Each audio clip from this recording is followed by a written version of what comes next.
Columbia Network takes pride in presenting Orson Welles and the Mercury Theatre on the air in the third broadcast of a unique new series dramatizing famous narratives by great authors. This is the first time that a complete theatrical producing company has been brought to radio, and the Columbia Network again welcomes Mr. Welles and his associates to its own stations and to the stations of the Canadian Broadcasting Corporation coast to coast. Every week, Orson Welles invites our listeners to suggest their favorite titles. And tonight, at your request, the Mercury Theatre on the Air presents A Tale of Two Cities by Charles Dickens, with Orson Welles as Dr. Manette and Sidney Carton. A Tale of Two Cities.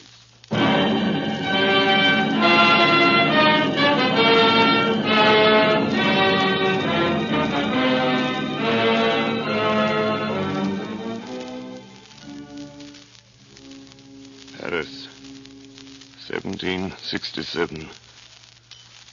I, Alexander Manette, unfortunate physician, write this melancholy paper in my doleful cell in the Bastille. Hope has quite departed from my breast. I write these words with a rusty iron point, dipped in scrapings of soot and charcoal from the chimney, mixed with blood. One cloudy night, 10 years ago, I was walking along the quay by the river. Dr. Manette. Dr. Manette.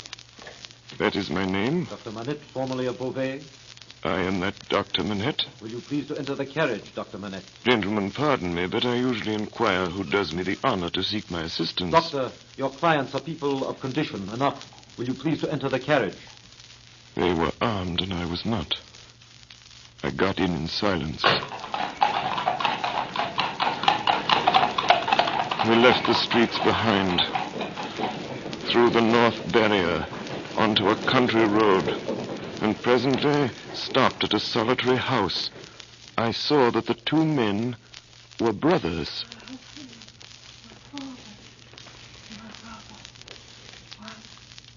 In an upper room, I found a patient in a high fever of the brain lying on a bed. She was a woman of great beauty and young, certainly not past 20. Her hair was torn and ragged, and her arms were bound to her side. My husband, my father, my brother. 1, 2, 3. How long has she 4. lasted? It's about this hour last night. She has a husband, a father, and a brother. A brother. You are not her brother? I am not. My brother. 1, 2, 3, 4, 5. There is another patient. You had better see. Come. 7, 8, 9. In a back room on some hay on the ground lay a handsome boy of not more than 17. His wound was a sword thrust, received from 20 to 24 hours before. He was dying fast. How was this done, monsieur? Crazed young common dog, a peasant, forced my brother to draw on him and has fallen by my brother's sword, almost like a gentleman. The boy's eyes moved slowly towards me. Have you seen her, Doctor? I have seen her. She is my sister, Doctor. She was a good girl, married to a good young man, too. One of his tenants. We are all tenants of his. But the Marquis of Saint-Ambremont saw her, and what do you think they did? He and his brother. You know, Doctor, that is among the rights of these nobles to harness us common dogs to carts and drive us. They so harnessed my sister's husband and drove him all day, and all night kept him on the grounds in the unwholesome nights, quieting the frogs so that their noble sleep might not be disturbed. And then back in the harness in the day. Taken out of harness one day at noon to feed, if he could find food. He sobbed 12 times, once for every stroke of the bell, and died on her bosom. And then, when her husband was dead, that man took her away. I saw her pass on the road. I tracked him here, and last night I climbed in. A common dog, but a sword in my hand. I made him draw and fight with me. Common dog though I am. Where is he? He is not here. Marquis of Saint-Ambremont, In the days when all these things are to be answered for, I summon you and yours to the last of your bad race to answer for them. I mark this cross of blood upon you as a sign that I do it. He put his hand to the wound in his breast, and with his forefinger drew a cross in the air. He stood for an instant with a finger yet raised, and as it dropped, he dropped with it, and I laid him down, dead. My husband, my father, my brother. I One, returned to two, the bedside of the girl. four. The sound of her voice never ceased. She lingered on for a week. Then, on the 8th day... Last she is dead. She is dead. I congratulate you, my brother. 5 nights later, toward 9 o'clock, a man in a black dress rang at my gate, demanded to see me, and softly followed my servant, Ernest Defarge, upstairs, into the room where I sat with my young wife. An urgent case, Doctor. Won't detain you long. I have a coach waiting. When I was clear of the house, a black muffler was drawn tightly over my mouth from behind, and my arms were pinioned. The 2 brothers crossed the road from a dark corner and identified me. Not a word was spoken. That coach brought me here to the Bastille. It brought me to my grave. If it had pleased God to put it in the hard heart of either of the brothers, in all these frightful years, to grant me any tidings of my dearest wife and my child, so much as to let me know by a word whether they are alive or dead, I might have thought that he had not quite abandoned them. But now I believe that the mark of the Red Cross is fatal to them, and that they have no part in his mercies. And them, and their descendants, to the last of their race, I, Alexandre Manette, unhappy prisoner, do, this last night of the year 1767, in my unbearable agony, denounce them to heaven and to earth.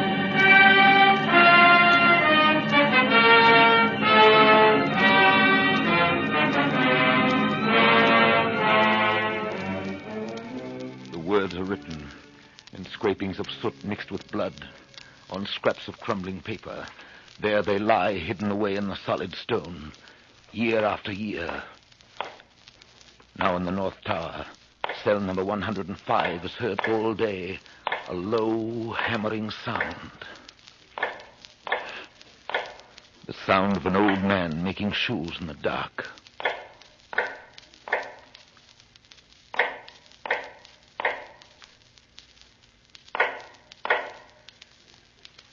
One day, after 18 years, the sound stops, and for a while, North Tower cell number 105 is empty.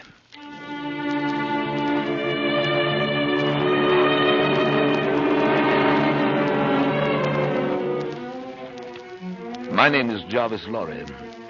Most of the characters in this history are people whom I first encountered in the course of business on behalf of Tellson's Bank, London and Paris, of which I have been for many years a partner.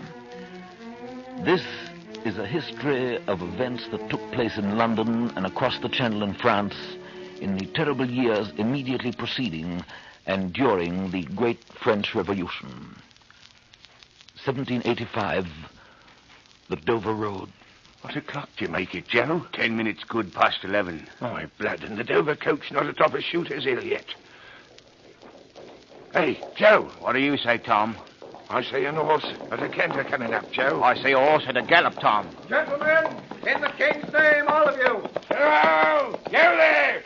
Stand the right fire! Is that the Dover mail? Never you mind what it is. What are you? Is that the Dover mail? What do you want to know? I want a passenger if it is. What passenger? Mr. Jarvis Lorry. Gentleman of the name of Lorry. Answer straight. Yes, what is it? Does somebody want me? Mr. Lorry, What's the matter? a dispatch sent after you from over yonder.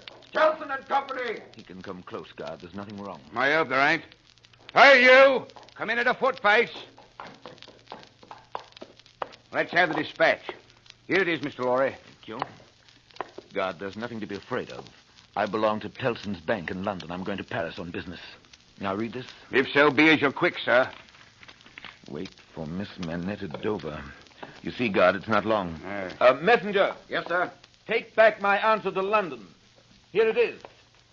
Recalled to life. Recalled to life? Yes, Mr. Lorry. Good night.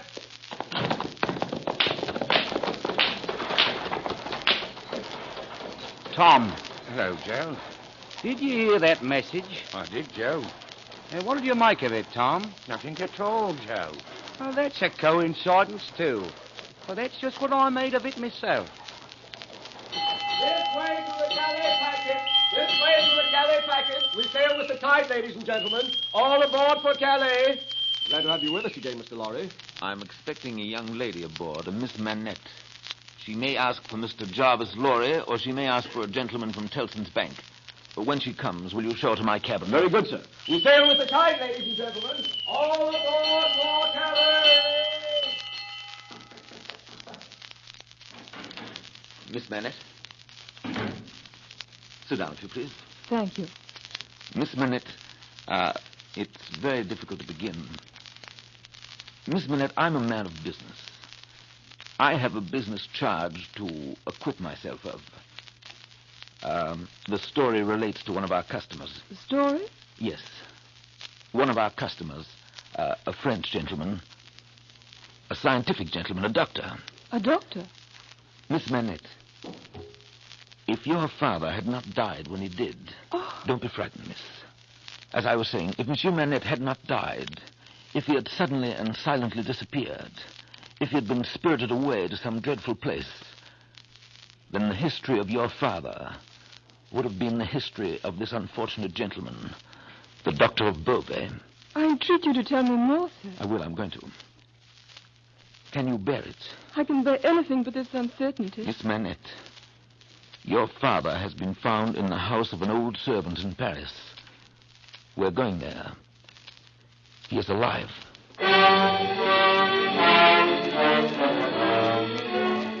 In the quarter of Saint-Antoine, in a narrow, mean street full of offense and stench, peopled by rags and nightcaps and hunger, smelling of rags and nightcaps and hunger, we found the wine shop of Dr. Manette's old servant, Ernest Defarge. His wife sat in the shop behind the counter as we came in. A stout woman wrapped in fur. She was knitting. Ernest Defarge? That's me. May we have a word with you? Willingly, sir. My name is Jarvis Lorry of London. This is Miss Manette. Come with me, then. I'll take you to him. It's very high. It's a little difficult. Better to begin slowly.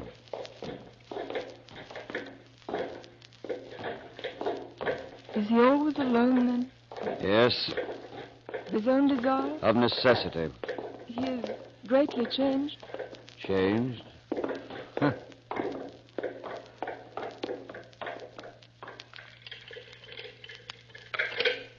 The door's locked. Yes. You think it necessary to keep him locked up? I think it necessary to turn the key. Why? Why? Because he has lived so long locked up that he'd be frightened, rave, tear himself to pieces, die. His door was left open. Is it possible? Is it possible? Yes, it is possible in this fine world we live in. Not only possible, but done. Done, see you, under that sky there every day. Will continue being done until the last of that accursed race has perished from the face of the earth. Quiet. Let us go in. I'm afraid of it. Of it? What? I mean of him, of my father. Listen. What is that sound? Faintly, through the dark, with his back toward the door, we saw a white-haired man sitting on a low bench, stooping forward. Very busy, making shoes. Father. Good day, Manette. Good day. Still hard at work, I see. Yes. Yes, I'm working. I want to let in a little more light here. You can bear a little more? Well, what did you say? You can bear a little more light? I must bear it. If You let it in. You have a visitor, Manette. What did you say? Here is a visitor. Show him the shoe you're working at. Take it, monsieur. Now tell monsieur the maker's name. I forget what it was you asked me. The maker's name. Did you ask me for my name? Yes, I did. 105 North Tower. Is that all? 105 North Tower. At that moment, his eyes caught the skirt of Lucy's dress. He raised them and saw her face.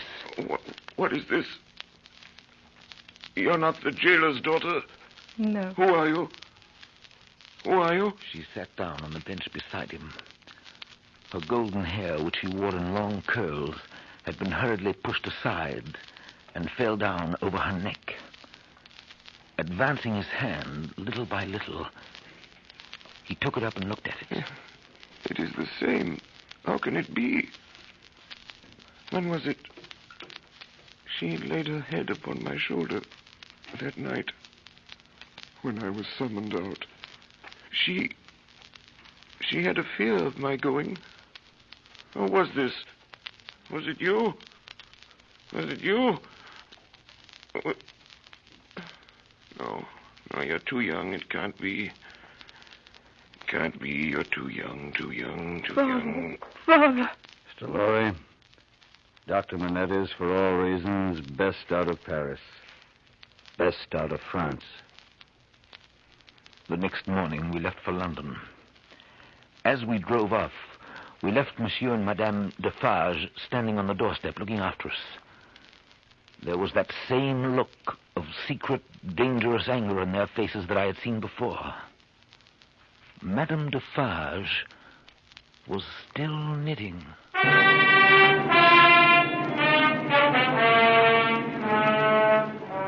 The next night we were in Calais. There we boarded the packet and after a rough voyage reached England in safety. I was to be reminded of that voyage.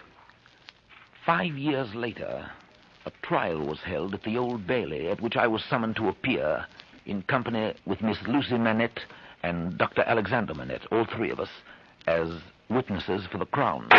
His Lordship exact. What's coming now? A treason case. The quartering one. He'll be drawn on an early will. He'll be half-egged. Then he'll be taken down and sliced before his own face. Then his head will be chopped off and he'll be cut in quarters. That's the sentence. If he's found guilty, you mean? Oh, they'll find him guilty. Don't be afraid of that.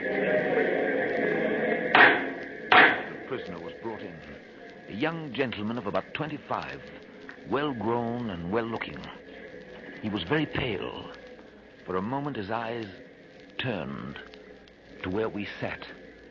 Then the indictment was read. Charles Darnay, you're a false traitor to our serene, illustrious, excellent Prince, our Lord the King, by reason of your having on divers occasions, by divers means and ways, assisted Louis the French King in his wars against our serene, illustrious, excellent Prince, King George. That is to say, by coming and going between the dominions of our said serene, illustrious, excellent Prince, and those the said French Louis, and wickedly, falsely, traitorously. Prisoner, do you plead guilty or not guilty? Not guilty.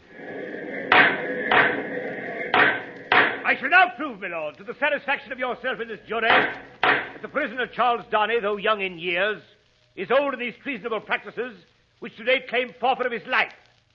That this correspondence with our national enemy is not a correspondence of today, nor of yesterday, nor even of last year or the year before that. That as long as 5 years ago...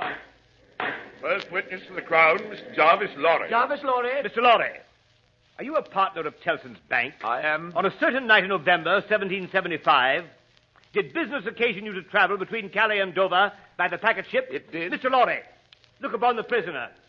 Have you seen him to your certain knowledge before? I have. When? At Calais that night, the prisoner came aboard the packet and made the voyage with me. At what hour did he come aboard? A little after midnight. In the dead of night, eh? Were you traveling alone, Mr. Lorry, or with any companion? With two companions, a gentleman and a lady. They're here. They're here! Next witness, Miss Manette. Miss Manette. Miss Manette, look upon the prisoner, Charles Darnay. Miss Manette, have you seen the prisoner before? Yes, sir. Where?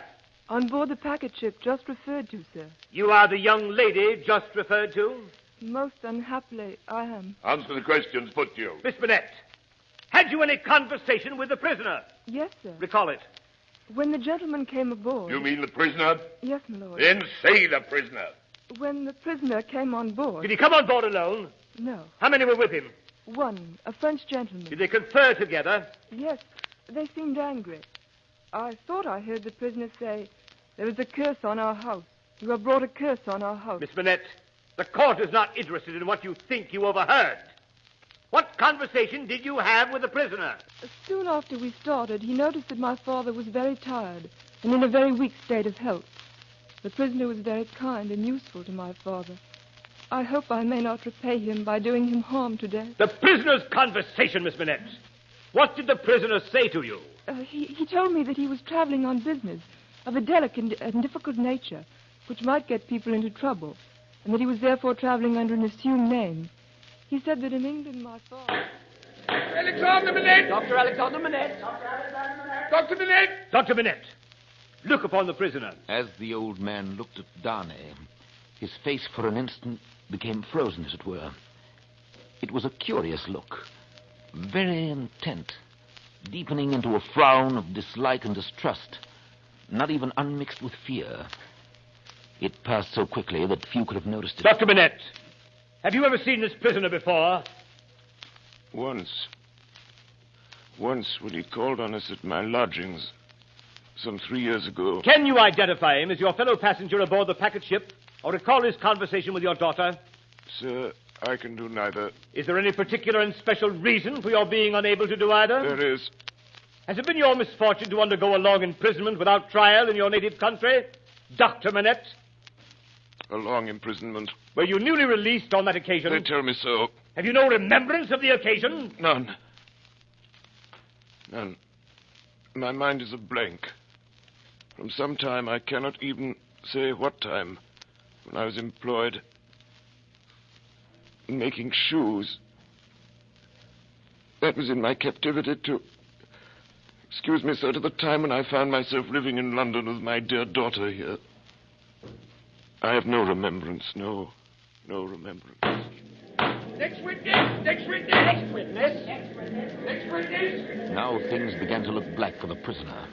The prosecution held that previous to that Friday night in November 5 years ago, Charles Darnay had visited a dockyard town on the south coast of England, and there collected information which he later delivered to the French authorities in Calais. In proof of this, the star witness, who had every appearance of being himself a paid spy, now took the stand and identified Charles Darnay as having been at the precise time required in the coffee room of a hotel in that dockyard town, waiting for another person. On this point, counsel for the prisoner tried in vain to shake him. And that is the only time you ever saw this prisoner? Yes, Your Honor. You never saw him before or since? No, Your Honor. No. Now, a curious thing happened. A gentleman who had been sitting off by himself all this time, staring up at the ceiling of the court, suddenly came to life, removed his wig, wrote a word or two on a little piece of paper, and tossed it to the prisoner's counsel, who opened it, and then looked with great attention and curiosity at the prisoner. You say again you are quite sure that it was the prisoner? Oh, quite sure, Your Honor. Did you ever see anybody very like the prisoner? Oh, no, Your Honor. Do you think there could be anybody so like the prisoner that you could be mistaken? Oh, no, Your Honor. But if there were, you would then admit that you might have been mistaken. Oh, yes, Your Honor. Very well. Look upon Mr. Sidney Carton, my learned friend there, without his wig, and then look well upon the prisoner. How say you? Are they not very like each other? God, like as two peas in a pod. Two peas. It ain't natural.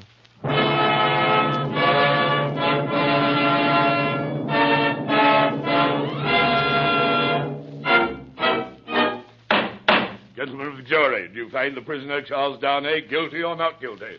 Not guilty. Order in the court! Can't you behave yourselves?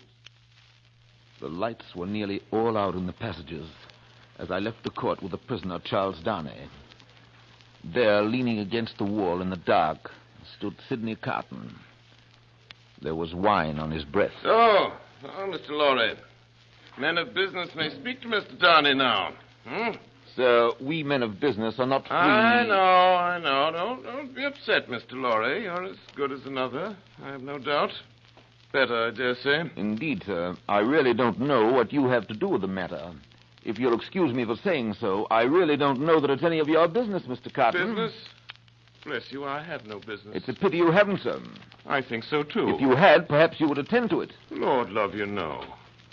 I shouldn't. Mr. Darnay, good night. God bless you, my boy. I hope you've been this day preserved for a prosperous and happy life. Thank you, sir. Good night. Good night, my boy. Good night. Mr. Darnay. Yes? Mr. Darnay, this is a strange chance that throws you and me together. This must be a strange night to you, standing alone here with your counterpart on these street stones. I hardly seem yet to belong to this world again. I feel quite faint. Then why the devil don't you dine? Let me show you the nearest tavern to dine well at. Come on.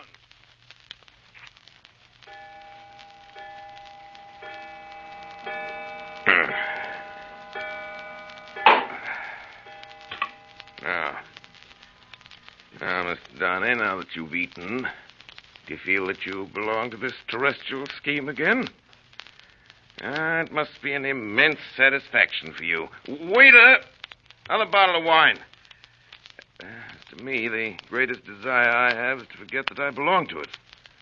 There's no good in it for me, except wine like this. Nor I for it. So we're not much alike in that particular, Mr. Darnay. Indeed, I begin to think we're not much alike in any particular. You and I, except that we look alike. Now your dinner's done, why don't you call a health, Mr. Darnay? Why don't you give your toast? Why, what health? What toast? Why, it's on the tip of your tongue. It ought to be, it must be. I swear it's there. Well, Miss Manette, then. Miss Manette, then. Miss Manette, that's a fair young lady to hand to a coach in the dark, Mr. Darnay. Yes. That's a fair young lady to be pitied by and wept for by. Huh? How's it feel? Is it worth being tried for one's life to be the object of such sympathy and compassion, Mr. Darnay? Mr. Carton, you saved my life today. I have not thanked you. I neither want any thanks or merit any. It was nothing to do in the first place, and I don't know why I did it in the second. Mr. Darnay, let me ask you a question. Willingly. Do you think I particularly like you? Really, Mr. Carton, I have not asked myself the question. But ask yourself the question now. You have acted as if you do, but I don't think you do. I don't think I do. Nevertheless, there is nothing in that, I hope, Mr. Carton, to prevent my calling the reckoning and our parting without ill blood on either side. Oh, nothing in life. Oh, you pay the whole reckoning, Mr. Darnay. Then, bring me another pint of this same wine drawer and come and wake me at 10. Last word, Mr. Darnay. You think I'm drunk? I think you have been drinking, Mr. Carton. Think you know I've been drinking? Since I must say so, yes, I know it. Then you shall likewise know why. I am a disappointed drudge, sir. I care for no man on earth, and no man on earth cares for me. That is very much to be regretted, Mr. Carton. You might have used your talents better. Maybe so, Mr. Darnay. Maybe so, maybe not. But don't let your sober face elate you, however. You don't know what it may come to. Good night, Mr. Darnay. Drawer! Drawer! Where's that bottle of wine?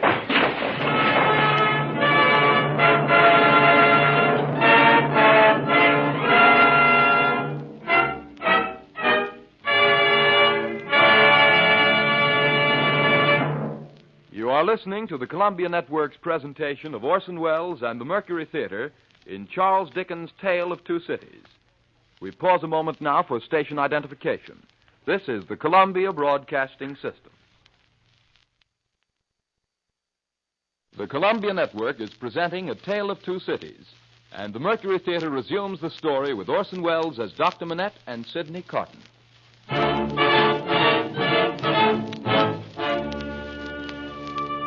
years pass.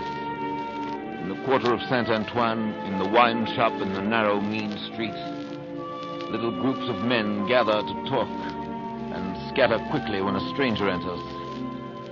Madame Defarge still works at her knitting. You knit with great skill, Madame Defarge. I am accustomed to it. A pretty pattern. You think so?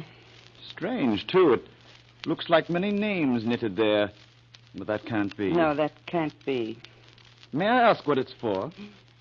Pastime? Not for use. That depends. I may find a use for it one day, who knows? If I do, well, I'll use it. Madame Defarge. Yes? I have news that may interest you. News from England. Dr. Manette. Yes? I perceive you know the name. Yes. His daughter, Miss Manette, is going to be married in England. There is a curious thing about this marriage. Yes? What it comes to is this. Miss Manette, daughter of Dr. Alexander Manette, is going to marry the Marquis de Saint-Evremond. Oh, I perceive you know that name, too. Yes. In England, of course, he does not go under that name. He is called Mr. Charles Darnay. Mr. Charles Darnay. Defarge. Yes. What is it? Is it true, do you think, what he said of Mademoiselle Manette? If it is. If it is true, then when our day does come, I hope for her sake destiny will keep her husband out of France. Her husband's destiny will take him where he is to go, and will lead him to the end that is to end him. That is all I know. Madame Defarge sits there knitting names into a scarf. Noble names. Lausanne, Lamballe, Guise, Saint-Evremond. Darkness is closing around. And then comes the ringing of the church bells. She sits knitting.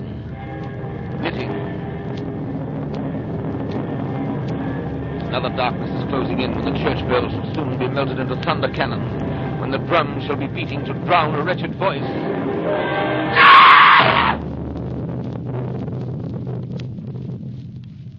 And Madame Defarge, at the foot of a structure yet unbuilt, will sit knitting, counting dropping heads. London, 1789.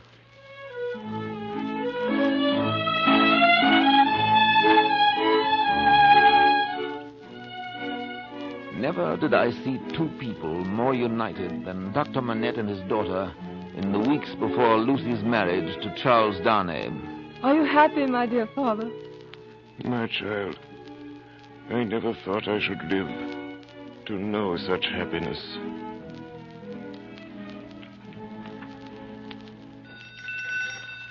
An occasional visitor to their house in Soho Square was Sidney Carton. He was not improved in habits, or in looks, or in manner. His air of debauchery was as if, even more pronounced, and it seemed to me that he was behaving with even less delicacy than usual when he presented himself one afternoon, only a few days before Lucy's marriage, and asked to see Miss Manette alone. He was shown upstairs.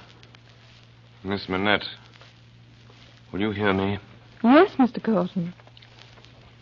Miss Manette, I know very well that you can have no tenderness for me. I ask for none. I'm even thankful that it cannot be. Without it, is there nothing I can do for you, Mr. Carton? All you can ever do for me is done. I wish you to know that in the last dream of my soul, in my degradation, I've not been so degraded, but at the sight of you with your father and of this house, The stirred old shadows that I thought had died out of me. A dream, or a dream that ends in nothing and leaves the sleeper where he lay down. But I wish you to know that you inspired it. Will nothing of it remain? No, Miss Manette. No. No, I shall never be better than I am. I'm like one who died young. All my life. Might have been. Don't be afraid. I'll never refer to this again, only in the hour of my death I shall hold sacred this one good remembrance. That my last avowal of myself was made to you, and that my name and faults and miseries were gently carried in your heart. Do you believe this of me, Miss Manette? I do. And this, too, believe. For you and for any dear to you, I would do anything. Remember sometimes. Remember that there is a man who would give his life to keep a life you love beside you. Goodbye, Lucy. Goodbye.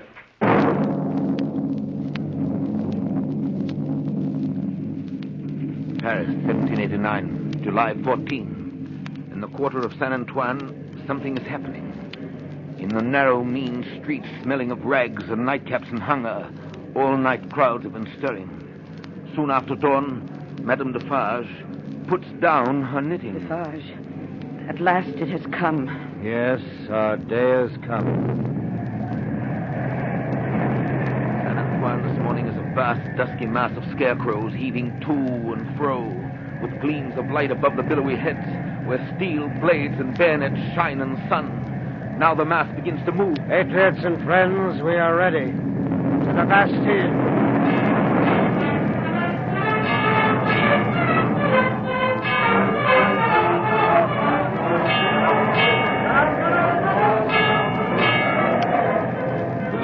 Rises wave on wave, depth on depth, overflowing the city.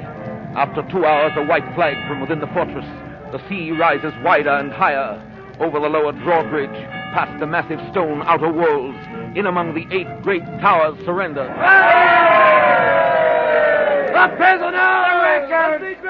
The instrument of torture! The prisoner! The North Tower. What is the meaning of 105 North Tower? Quick. It is a cell, citizen. Show it to me. There is something hidden there that I must find. Pass this way, Citizen Defarge. 3 years go by. The King of France and the Queen of France have paid with their lives for the suffering of the people. Day after day, fresh victims are driven through the streets of Paris to feed this new monster which lives on human blood, the guillotine. And at its foot, day after day, sit the women, knitting. London, 1792. The headquarters and the great gathering place of those who fled from France in those troubled years was Tellson's Bank. Letter for Marquis de Saint-Aubin. Here. Vicomte de Lille. Vicomte de Lille. Arrested at Calais. Executed. Baron de Neuville. Arrested. Executed. Marquis de Saint-Evremont. Marquis de Saint-Evremont. Here. Mr. Darnay. I'll take it. Charles Darnay. I didn't know that you were familiar I'll take with... charge of the letter, Mr. Lorry. You know where to deliver it? I do. If there's any answer, I'll let you know. Monsieur, heretofore the Marquis Charles de Saint-Evremond. I have been seized and brought to Paris. The crime for which I am to lose my life is, they tell me, treason against the majesty of the people, in that I have acted against them for an emigrant. You are that emigrant. It is in vain that I tell them that even before the confiscation of emigrant property, according to your commands, I had collected no rent and forced no taxes. Their only answer is that I have acted for an emigrant. Where is that emigrant? I beg you, Monsieur heretofore the Marquis, to come to my rescue and release me. I pray you, be true to me, your poor servant. Yes, Darnay? I have the answer to that letter. So soon? It is to a prisoner in the La Force prison in Paris. And what is the message? Simply that he has received the letter and will come. 3 days later, a few leagues out of Calais, on the Paris road, Charles Darnay was arrested. Citizen, I beg you to observe that I came here of my own free will, in answer to that written appeal that lies before you. Is that not my right? Right? Immigrants have no rights. You're consigned, Evremont, to the prison of La Conciergerie. Just heaven, under what law? For what offense? We have new laws, aristocrat, and new offenses since you were here.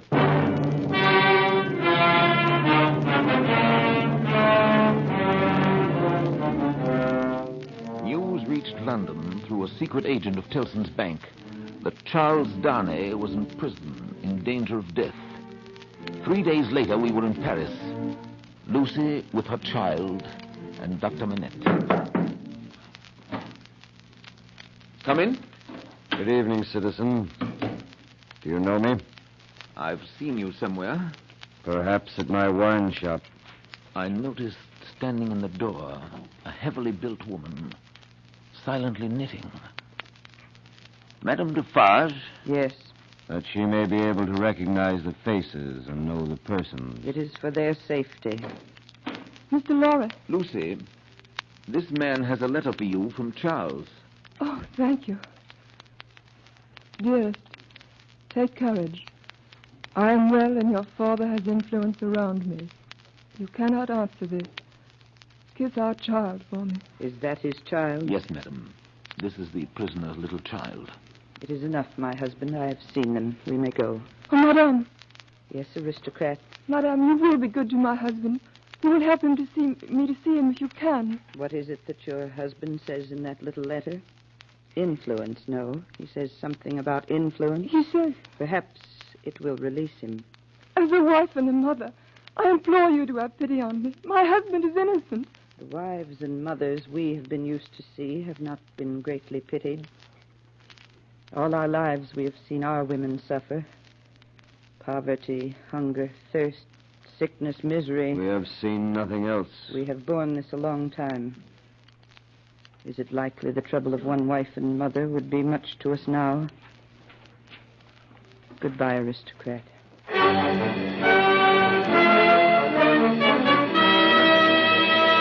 Evremont, call Donny!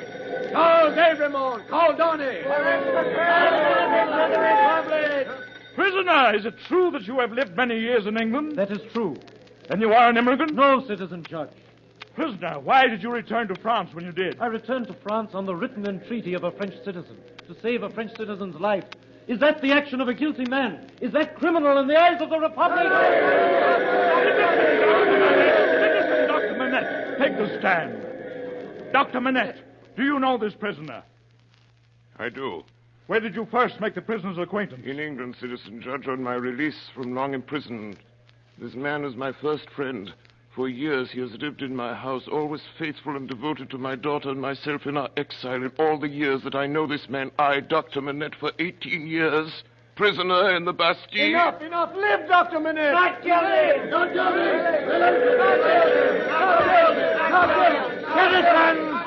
Citizens! Wait! This prisoner has been denounced for a crime against the Republic.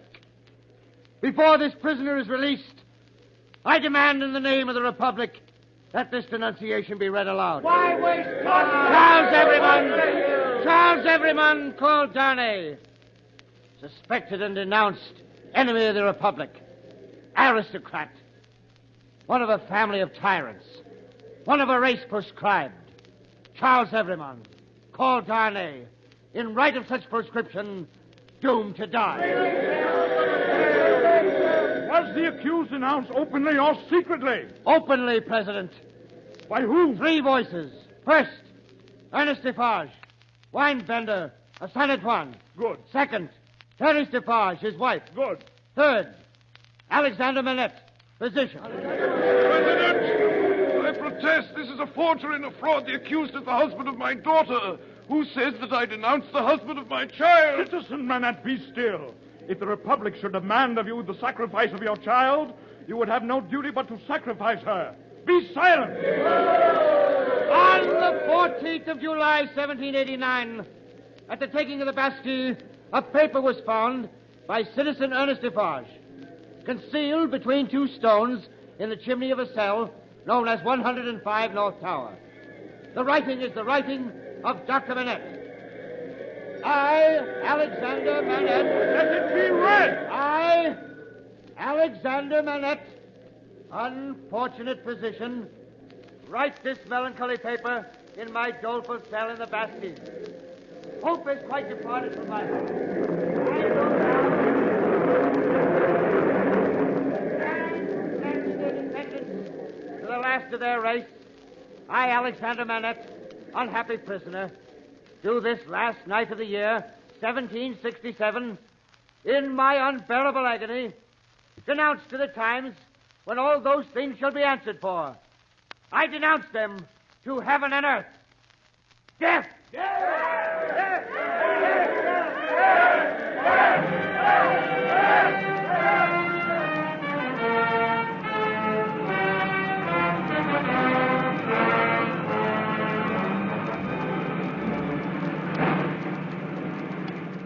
All day, tumbrils go through the streets, feeding the guillotine, and at its foot, splashed with blood, sit the women knitting late into the night, counting dropping heads.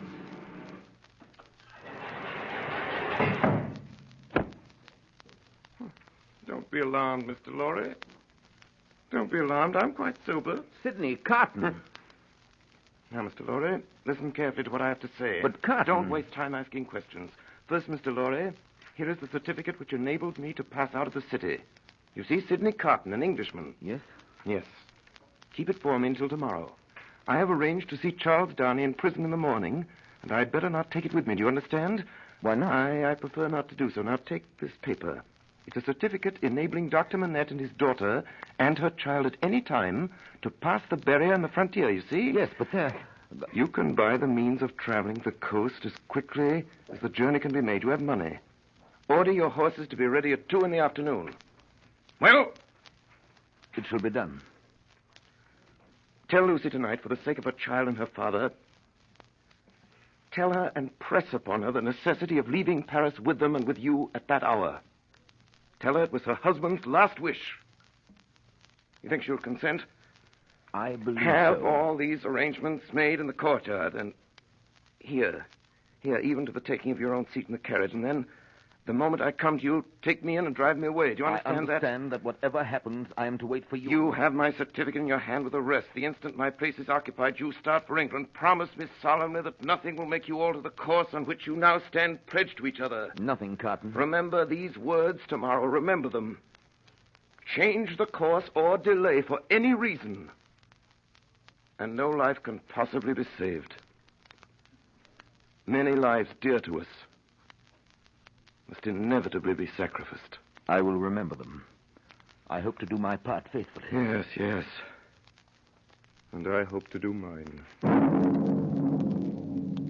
In the black prison of the Conciergerie, the doomed of the day await their fate. They are 52. Even before their cells are quit of them, new occupants have been appointed. Before their blood runs into the blood spilled yesterday, the blood that is to mingle with theirs tomorrow is already set apart.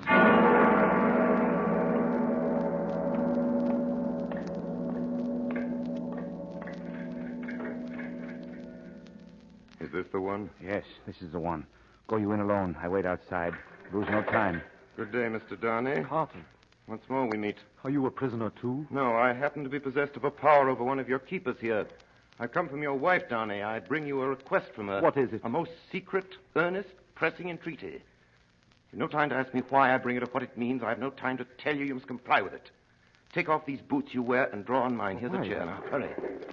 Draw on these boots of mine. Put your hands to them. Put your will to them. Quick! Carton, there's no escaping from this place. It can never be done. You'll only die with me. It's madness. It would be madness if I asked you to escape, but do I? Of course not. Change that cravat from this of mine. Carton, Go it's on. madness. It can't be done. It never can be done. It has been attempted. It has always failed. Do I ask you, dear Darnay, to pass the door? When I ask you that, then refuse me. There are pen and ink and paper on this table. Is your hand steady enough to write? Why, Then yes. write what I shall dictate. Quick, friend, quick. Write exactly as I speak. To whom do I address To it? no one. Do I date it? No. No.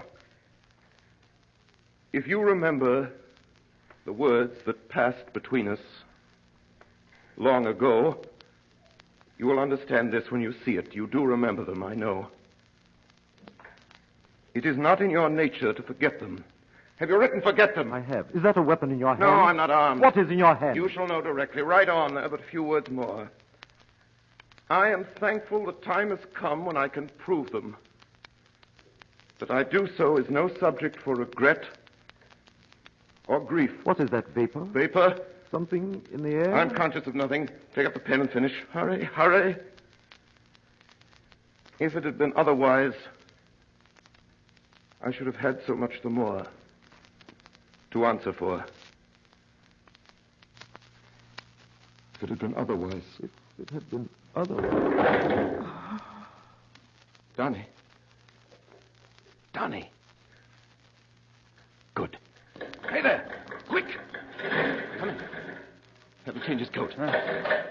Now, call for help. Take me to the coach. You? Him, man, with whom I've changed. You go out by the gate by which you brought me in. Of course. I was weak and faint, and you brought me in, and I'm fainter. Now you take me out. The parting has overcome us. Such things happen here often, too often. Quick, call for help. You swear not to betray me. Man. Don't waste time. Take him yourself to the courtyard. You know him. Place him yourself in the carriage. Show him yourself to Mr. Lorry and tell him to remember my words of last night and his promise of last night and drive away. Hey there! Hey! Help! Man fainted!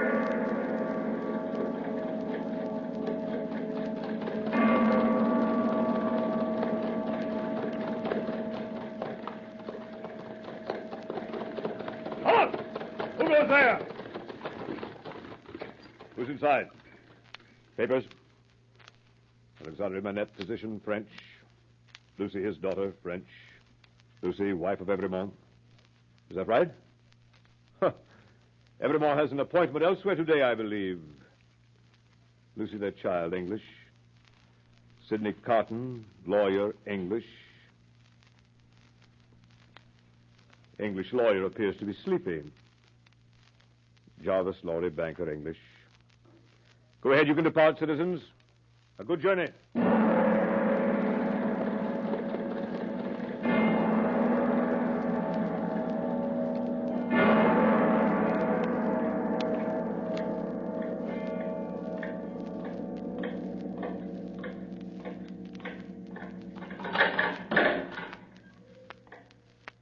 Follow me, Evremont.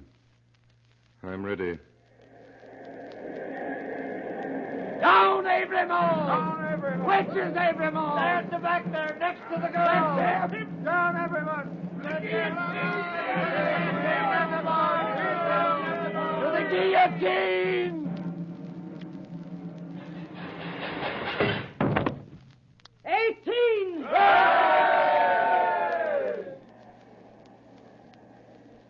Citizen Evremont, do you remember me? I'm the poor little seamstress who was with you in the prison. Huh? Oh, true, I forget. What were you accused for? Plots. Is it likely? Who would think of plotting with a poor little weak creature like me? 19!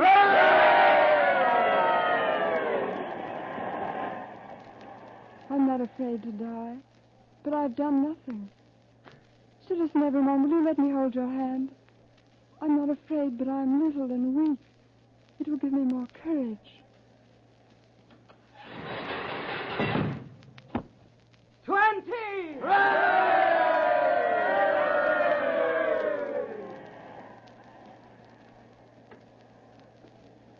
Keep your eyes upon me, dear child. Keep your eyes on me. Mind nothing else. I'll mind nothing while I hold your hand. I shall mind nothing when I let it go. If they are quick. They'll be quick. Never fear. 21!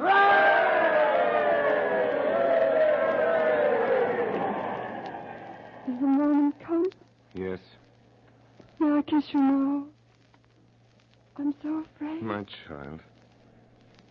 Nothing to fear. I see these men around me, long ranks of the new oppressors who've risen on the destruction of the old, perishing by this same instrument of retribution before it shall cease out of its present use. I see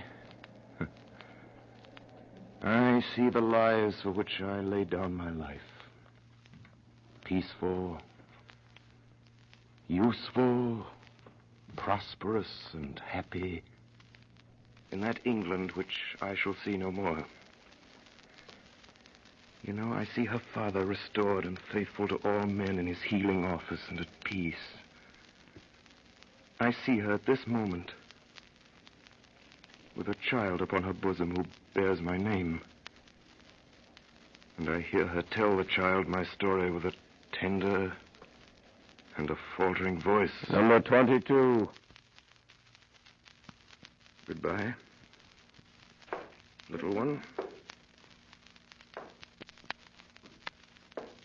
Goodbye.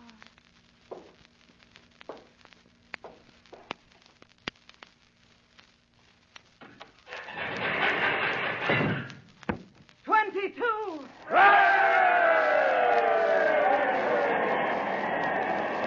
Number 23. Right, citizen.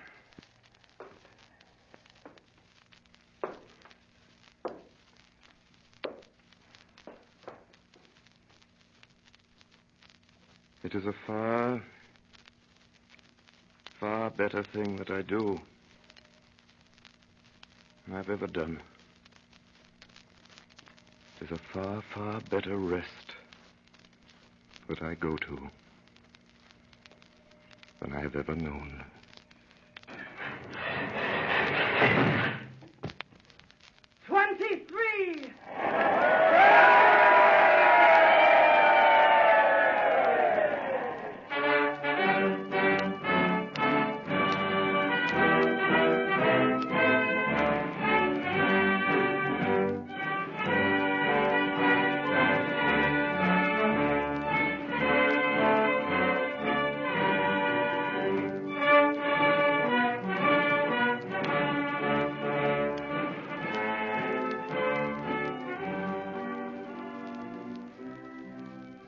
Tonight, the Columbia Network has brought you Orson Welles and the Mercury Theatre on the air in A Tale of Two Cities by Charles Dickens.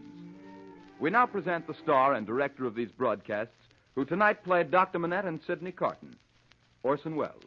Ladies and gentlemen, I should like first to thank the actors of the Mercury Theatre who played with us tonight. Among them were Martin Gable as Mr. Laurie, Ray Collins as the prosecutor, Edgar Berrier as Charles Darnay, Frank Reddick as Defarge, Eustace Wyatt as the clerk and the judge, Kenneth Delmar as the counselor for the defense, Betty Gard as Madame Defarge, Erskine Sanford as the president, Mary Taylor as Lucy Manette. Tonight's production was done at your request, and we intend to choose later works in this series on the basis of your letters to us. We're reading all the letters with the greatest of interest, and we thank you for your valuable suggestions. And now, good night, ladies and gentlemen. Until next Monday at this same time.